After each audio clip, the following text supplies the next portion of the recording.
Live from Fargo and serving you on TV, online, and on the go. This is Valley News Live 10 at 10. Almost 8 inches of rain this month alone. In 134 years, that's the wettest May in the history of North Dakota. Good evening, everyone. Thanks for joining us tonight. Stephanie is off. 2 months ago, we were talking drought in the Red River Valley. Valley News Team's Macy Enger talked with folks who are now seeing a much different situation.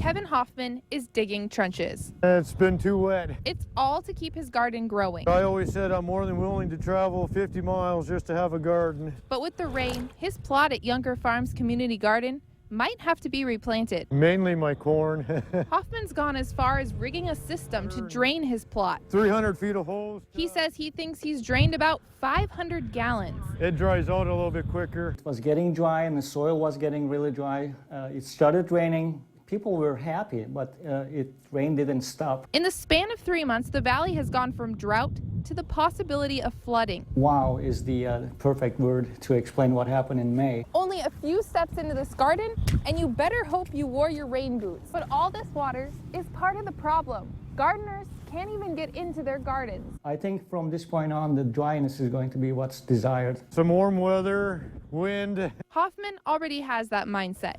Any more rain, and gardeners say the next problem, weeds. In North Fargo, Macy Enger, Valley News Live.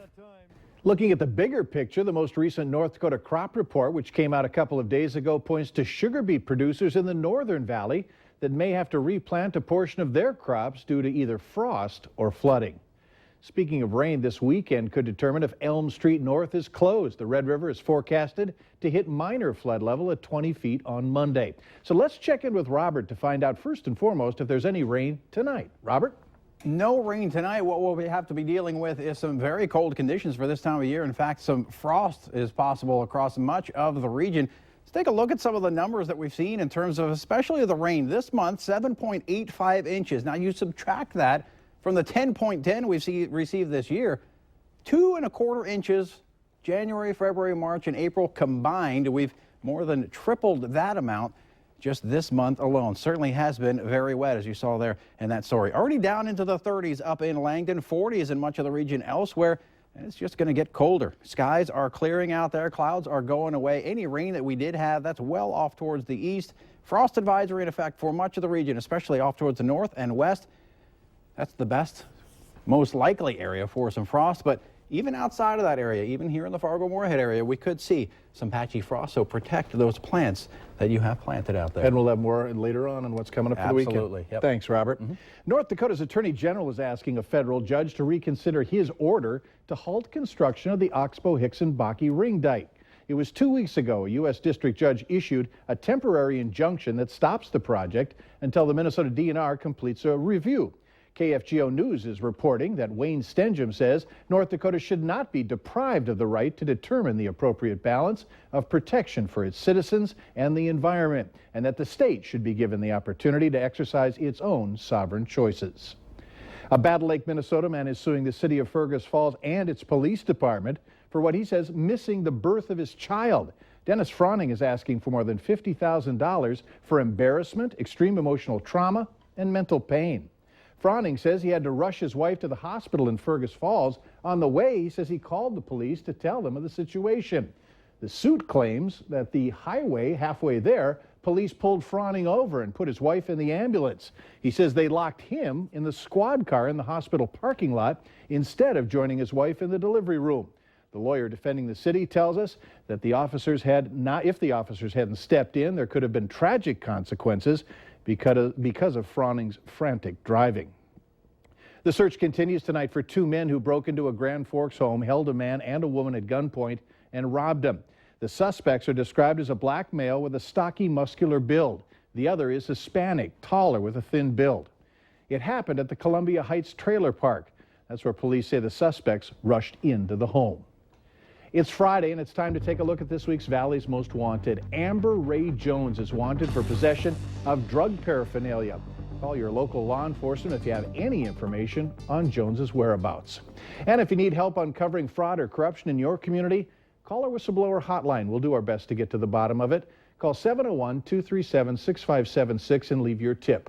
A member of our investigative team will get on the case and go to work to expose the truth. Some much-needed cleanup work is going on at the Riverside Cemetery in Fargo. A Moorhead scout, Ethan Smith, is getting his hands dirty by cleaning up grave markers at the cemetery. His goal, cleaning 2,000 of them. It's an unusual scout project, one that Smith hopes will vault him to Eagle status, but also the kind of work that's close to his family beliefs. It's a lot of importance on honoring our ancestors and such. Cemeteries are a great genealogical resource, and it's emphasized in church as well. Ethan is looking to get more volunteers to help out tomorrow. You can meet at the Church of the Jesus Christ of Latter-day Saints in Fargo at 8:45 a.m. Now go to valleynewslive.com and click on this story in case you missed those details. Hard work and dedication paid off for 40 graduates at Woodrow Wilson High School tonight.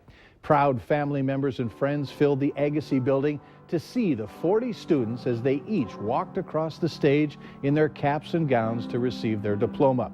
This is a big weekend for graduations, including Moorhead, West Fargo, and Fargo. The Special Olympics State Summer Games are in Fargo this weekend, and law enforcement officers from many departments in the valley took part in tonight's Torch Run. The run-walk event began at St. Anne's and Joachim Church and ended at Davies High School.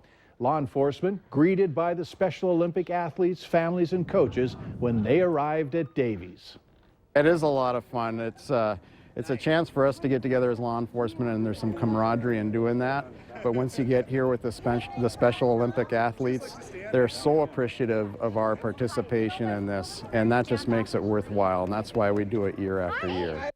Law enforcement will also participate in the opening ceremonies of the Special Olympics. It'll be tomorrow at the Davies High School football field. Valley